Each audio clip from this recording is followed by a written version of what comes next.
Ok, je vais faire la présentation donc en français. Bonjour à toutes et à tous, Francesco Terminet, professeur en système d'information à la Haute École Arc. Je vais vous présenter ici un projet qu'on a mené avec le financement des cantons de l'Arc jurassien, donc Neuchâtel, Jura, Berne et le canton de Vaud, en 2013. Et en 2013, l'idée est de proposer un système de valorisation du patrimoine touristique de l'Arc jurassien en exploitant les nouvelles technologies. Et puis, à l'époque, l'idée était de créer donc une application mobile innovante par rapport à ce qui existait et ce qui existe toujours, je dirais, sur le marché. Et l'élément principal de cette application était de raconter une histoire à l'utilisateur en l'immergeant dans une thématique. Et il y a différents sites de l'Arc jurassien qui ont participé à ce projet. Le projet a terminé en 2014. Fort du succès qu'on a rencontré sur les sites sur lesquels on avait déployé notre solution, on a décidé d'en créer une spin-off à la Haute École Arc qui s'appelle aujourd'hui MTIS SARL pour Mobile Tour Information System. Et puis le produit qui est sur le marché et qui propose ces visites scénarisées s'appelle Storybox. Donc, quand on exploite l'application, on a différents sites sur lesquels on va pouvoir vivre notre expérience et puis on va raconter une histoire à l'utilisateur. Par exemple, vous prenez le site des Mosaïques d'Orbe qui contenait une villa romaine de l'époque. Cette villa aujourd'hui n'existe plus. Mais sur ce site, l'expérience consiste à être accueilli par Lucius, que vous voyez ici en bas à gauche, propriétaire de la villa et qui va vous raconter l'histoire et l'évolution de cette villa quand vous êtes sur le site. Un autre exemple, c'est sur la Chaux-de-Fonds. L'urbanisme horloger de la Chaux-de-Fonds, l'idée était de raconter l'évolution et l'histoire de cet urbanisme horloger tout en se déplaçant dans la ville. Et là, c'est Jean-Louis Dossian, propriétaire de manufacture, et son ouvrier, Gérard Calibro, qui vous guident à travers la ville et qui vous font découvrir l'évolution de l'urbanisme horloger, et donc de l'horlogerie à travers cette ville. L'application peut supporter différents types de contenus. Ça peut être autant du texte, de la vidéo, des images, du contenu somme toute classique, mais on peut aller plus loin, c'est-à-dire qu'on a les éléments de type interactif, c'est-à-dire qu'on a des jeux, des quiz, des éléments qui s'apparentent vraiment à des jeux où on demande à l'utilisateur de solutionner des choses en faisant des interactions sur le système. On utilise la réalité augmentée. Si vous regardez ici en bas à droite, on vise une statue dans le jardin botanique de Porrentruy. Et le système reconnaît cette statue et superpose un personnage, en l'occurrence ici Thurman, qui explique pourquoi son buste est présent dans le jardin botanique. On va même jusqu'à intégrer des modèles 3D. En haut à droite, vous avez le castrum romain d'Yverdon qui réapparaît sur votre tablette quand vous êtes sur place. Donc une palette fonctionnelle assez large pour la plateforme. Et puis on s'est rendu compte... dans certains itinéraires, le système marche très très bien, puis dans d'autres itinéraires, le système marche un peu moins bien. Et les itinéraires où ça marche, c'est des itinéraires qui contiennent énormément d'éléments interactifs. C'est-à-dire qu'on invite l'utilisateur à observer son environnement et à répondre à des questions, à jouer. Donc on utilise ce qu'on appelle beaucoup de mécaniques issues des jeux. On a appliqué énormément d'éléments de gamification à notre application. Puis les itinéraires où ça marche un peu moins bien, on utilise uniquement la mécanique du storytelling. Donc on raconte l'histoire, mais sans forcément aller dans l'interaction, puis demander à l'utilisateur vraiment de jouer ou de réussir des challenges. Et on s'est dit, de façon très naïve peut-être, les itinéraires qui marchent moins bien, on va ajouter des mécaniques de gamification, et puis on espère qu'on aura plus d'engagement. Je vais vous présenter les résultats d'une étude exploratoire qu'on a fait donc, par rapport à cette hypothèse. Le contexte, je vous l'ai déjà expliqué, c'est-à-dire qu'on a 9 itinéraires sur la plateforme, mais on a voulu gamifier et intégrer davantage de mécaniques de gamification sur l'itinéraire de la Chaux-de-Fonds. L'itinéraire de la Chaux-de-Fonds était extrêmement descriptif. Vous aviez effectivement les personnages qui apparaissaient au fur et à mesure de votre visite. Ils vous donnaient des informations par rapport aux bâtiments qui se trouvent à proximité, donc sur votre itinéraire. Par contre, on avait peu d'éléments interactifs. Et puis, donc, on a voulu intégrer ces mécaniques de gamification et puis on a voulu tester ça sur des personnes pour voir effectivement si le résultat était au rendez-vous. On voulait effectivement obtenir que l'itinéraire soit beaucoup plus engageant, apprécié de la part des utilisateurs qu'il ne l'est actuellement, en ajoutant des mécaniques issues des jeux. Alors, comment on a fait ça? On a commencé au mois de juin 2016. On a fait une première phase où on avait le contenu actuel, peu gamifié, mais la mécanique de gamification essentielle qu'on exploitait, c'était le storytelling. On raconte une histoire à l'utilisateur au fur et à mesure de son avancée. Ensuite, on a gamifié l'itinéraire. Donc l'objectif ici était d'obtenir le plus de points possible lorsqu'on visite la chaux de fonds. On a intégré des jeux, on a intégré des quiz. À chaque quiz, on obtenait un certain nombre de points. Et puis, à la fin de l'itinéraire, vous aviez un classement des utilisateurs par rapport à ces mécaniques. Et donc, ça permettait vraiment d'entrer dans un gameplay où l'objectif était d'obtenir le plus de points possible quand on fait l'itinéraire. Puis, on a comparé tout ça. On a fait des entretiens semi-directifs avec nos différents utilisateurs. Et puis ensuite, on a évalué la perception du système. Et on a utilisé une méthode scientifique de l'évaluation du succès d'un système d'information de Dollond et McLean. Et on a pris 3 dimensions de ce modèle. On a pris la qualité de l'application, on a pris l'intention de réutiliser l'application, et puis on a pris aussi la satisfaction de l'utilisateur.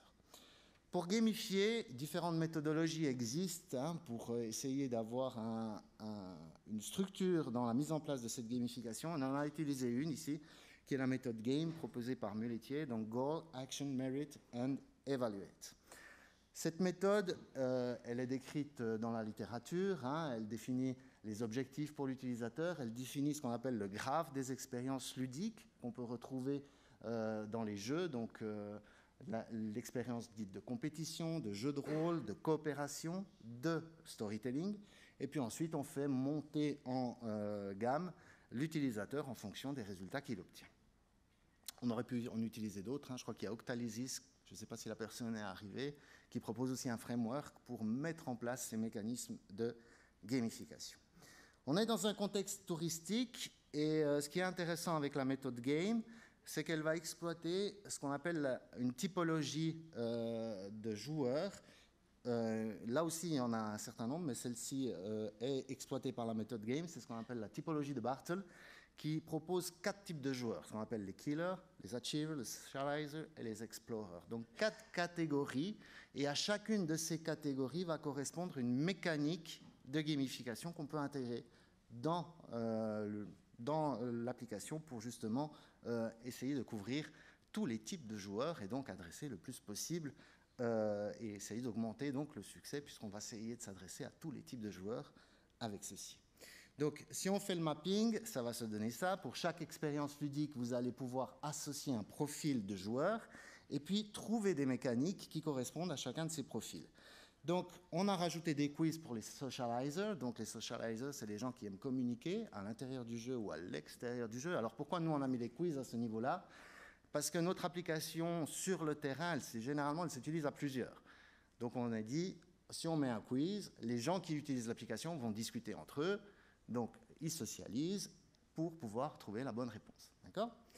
Ensuite, les killers, c'est les compétiteurs, c'est ceux qui veulent gagner le plus de points. Là, on avait un petit jeu, enfin, tout le leaderboard et tout le classement va aussi leur correspondre, mais pour se focaliser sur cela, on a proposé un jeu interactif où il fallait trouver la montre d'un ouvrier le plus rapidement possible en solutionnant un certain nombre d'étapes dans l'application. Puis ensuite, à la fin, pour les collectionneurs, donc pour ceux qui veulent se comparer aux autres et puis avoir le plus possible d'éléments liés à cette expérience ludique, on a rajouté des trophées et un classement. Donc on a voulu combler tous les types de joueurs en leur proposant à chacun les mécaniques qui leur correspondent.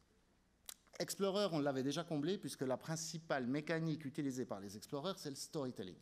Donc notre application intégrant déjà le storytelling, on n'a pas eu besoin de la compléter. Alors, on a fait l'expérience. Là, vous avez un certain nombre d'utilisateurs en pleine action qui exploitent l'application sur le site. Alors, on a pris les belles photos. Il y a des photos qui sont un peu moins belles, avec des utilisateurs un peu moins beaux. Ceux-là, ils étaient beaux, donc on les a mis là. Et puis, on a comparé les résultats. Et on a été un peu déçus. Qu'est-ce qu'on a obtenu comme information ? Finalement, l'application ne plaisait pas plus après l'ajout des mécanismes de gamification. Donc, quand on tend vers le serious game, l'application n'obtient pas plus d'engagement de la part des utilisateurs par rapport à la version qui était avant. Zut. On s'est dit, bon, c'est un résultat, c'est une étude exploratoire, mais elle nous donne quand même quelque chose d'intéressant. C'est-à-dire qu'il ne suffit pas de rajouter des mécaniques de gamification pour augmenter l'engagement des utilisateurs dans leur perception de l'application. J'en ai déjà parlé. Donc, pour nous, en tant que structure commerciale, donc pour MTIS et SARL, ça a une incidence assez grande, puisque ça veut dire quoi? Ça veut dire qu'on a mis de l'argent pour gamifier, pour faire évoluer notre itinéraire, et au final, on n'obtient pas les résultats qu'on attendait. Donc, ça veut dire qu'on ne va pas commencer à tendre vers le serious game pour tous les autres itinéraires qu'on va faire et ceux qui existent déjà dans la plateforme. Il faut qu'on réfléchisse un peu plus intensément, de façon un peu plus posée, sur quel moment et en fonction de quel type d'utilisateur et de quel contexte on va aller dans cette direction. Alors l'étude a des limites évidemment, hein. La taille de l'échantillon, on a fait ça sur 16 personnes. Et puis la taxonomie, la méthodologie de gamification, il y en a d'autres. Il y a peut-être aussi des recherches complémentaires à faire pour compléter cette étude exploratoire. Qu'est-ce qu'on va faire pour la suite après ce résultat? L'idée, c'est vraiment d'essayer de trouver les mécaniques qui s'adaptent aux utilisateurs et au contexte d'exploitation. Sur le site du Roselay, un site qui fonctionne très bien, où on a beaucoup de mécaniques de gamification, le contexte d'exploitation est un périmètre lié à un site. Là, ça marche assez bien. Le public qui vient est plutôt un public, je dirais, familial, enfants, parents. Donc là, ça marche. Ce qui est intéressant de voir, c'est que les enfants commencent l'itinéraire avec les parents. Au bout de 20 minutes, on voit les parents qui sont à la cafétéria, puis l'enfant qui continue tout seul sur le site en train de faire le jeu. Donc, il y a peut-être aussi des enseignements à tirer par rapport aux modalités d'exploitation ou à l'environnement d'exploitation de l'application pour voir effectivement qu'est-ce qui est le plus pertinent ou pas. L'utilisation de l'application aussi par un groupe de personnes. Vous l'avez vu dans les photos, il y a souvent plus d'une personne qui exploite un périphérique. Et là aussi, il y a peut-être des choses intéressantes à chercher et à créer pour faire en sorte que les gens interagissent un peu plus entre eux et aussi par rapport à l'environnement. Et puis l'idéal pour nous, en tout cas pour MTIS et SARL, ce serait d'avoir une méthode qui permet de déterminer le profil joueur d'un utilisateur a priori pour ensuite lui proposer les bonnes mécaniques. Alors dans la littérature, vous allez trouver des questionnaires qui permettent de déterminer le profil de l'utilisateur. Mais ces questionnaires, il faut bien 15 minutes pour obtenir le profil. Vous avez une trentaine de questions auxquelles il faut répondre. Ce n'est pas du tout adapté au contexte d'exploitation. Il nous faut quelque chose qui permette, en un écran, de déterminer ce profil et ensuite adapter la mécanique à ces utilisateurs. Voilà, je vous remercie pour votre attention.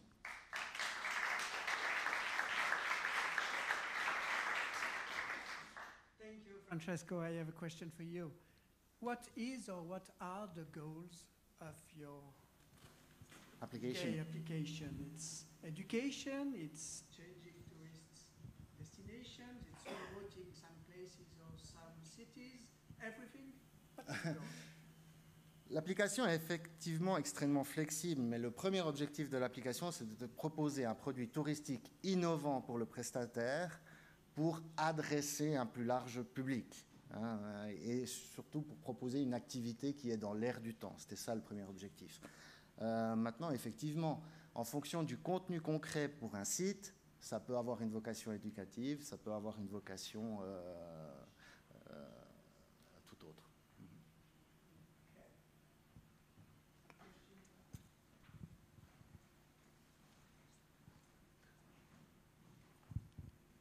Merci. Alors, je vais poser des questions en français. C'est bien. Excusez-moi pour les anglophones. Vous pouvez juste revenir au tout début vers les phase 1, phase 2, après ça. Encore après. Après. Après. Après. Encore après. Vous avez combien de graphes? Vers les graphiques. Ce sera peut-être plus simple. Ah, voilà. En fait, je me demandais si vous aviez essayé de regarder... Enfin, déjà, première question, si vous avez dit qu'il y avait 16 participants au total. Du coup, ça veut dire qu'il y en a 8 par groupe. Yes. Bon, en dehors du fait que vous n'avez pas réussi à en avoir plus ou c'était... C'était une étude exploratoire, effectivement. Une des limites de cette étude est la taille de l'échantillon. Ouais. Mhm. Par contre, ça nous montre déjà que ce n'est pas systématique, même sur cet échantillon faible. C'est ça l'idée. Ok. Et vous avez regardé tout ce qui était significativité des différences? On a fait des t-tests entre les deux groupes, ouais. Ouais. Puis il n'y avait pas de différence négative ni rien? Non. On pouvait rien en tirer. Donc on avait vraiment plus ou moins la même chose avant et après, avec les 3 dimensions qu'on a analysées. Et la deuxième question, c'était par rapport au fait que vous avez fait ça en juin et en août de la même année. Ouais. Les personnes en dehors, est-ce que vous ne pensez pas qu'il y a peut-être aussi le fait que le mois était différent, donc vous avez peut-être eu des populations différentes, que ce soit au niveau d'un milieu socio-économique différent ou simplement au niveau Alors de on a l'âge? essayé d'avoir des groupes assez hétérogènes. Jeunes, jeunes, moins jeunes, femmes, enfants. Donc ça, on a prêté une petite attention à la composition du groupe. Ouais. Okay. Après juin, août, chaud de fond, on est plus ou moins dans le même style de climat. Je ne pense pas que ça a perturbé l'étude. En tout cas, c'est très intéressant d'avoir une approche scientifique sur ce domaine-là. Et puis pour rebondir là-dessus, quand vous dites qu'au final, la gamification, elle n'a pas apporté quelque chose, peut-être aussi c'est qu'à la base, votre application, c'est du storytelling. Donc tout tourne autour de ça. Alors est-ce qu'on peut dire que c'est l'ajout a posteriori de gamification qui fait que ça n'a pas accroché, mais est-ce que c'est que de base la conceptualisation c'est du storytelling et qu'ensuite on a ajouté les outils de gamification? Alors c'est une des hypothèses aussi qu'il faudrait qu'on vérifie. C'est effectivement le cas à la chaux de fonds, on a 18 points et 18 points où c'est extrêmement scénarisé. Vous avez toujours effectivement ces comédiens qui arrivent et qui vous racontent l'histoire et ça prend beaucoup de place. Dans la deuxième phase, on a essayé d'enlever le plus possible ces éléments de scénarisation pour rentrer dans le serious game. Et donc, ça a diminué, mais c'était quand même effectivement assez présent. Mais ça fait partie quand même du contexte du jeu. Mm-hmm. D'accord. Puis encore une autre chose, quand vous parlez de savoir a priori, ouais. En fait, il y a des méthodes statistiques, comme par exemple l'analyse de cluster, qui permettrait a posteriori de tirer des caractéristiques des individus pour les classer, et ensuite, d'après ouais. ces caractéristiques-là, de faire a priori. Ce qui veut dire quand même qu'il faut récolter les caractéristiques des utilisateurs à la fin de l'itinéraire. Ouais, ce n'est pas forcément ça. Tout le temps le cas. Les gens ne sont pas forcément enclins à donner leurs caractéristiques. Âge, profil, provenance, okay. et ces éléments-là. Okay. Donc, ce serait idéal, parce qu'après, ça nous permettrait d'avoir en tout cas des tendances. Mais si on arrivait à faire l'inverse, c'est-à-dire on a des méthodes qui permettent de déterminer le type de joueur, ça dure long, comme je vous l'ai dit. Si on arrive à les raccourcir, puis à voir après sur le terrain qu'est-ce que ça donne, ben là, on a quelque chose qui permet qui mérite d'être investigué. Okay. Mm-hmm. Merci beaucoup. Okay, thank you very much. Thank you.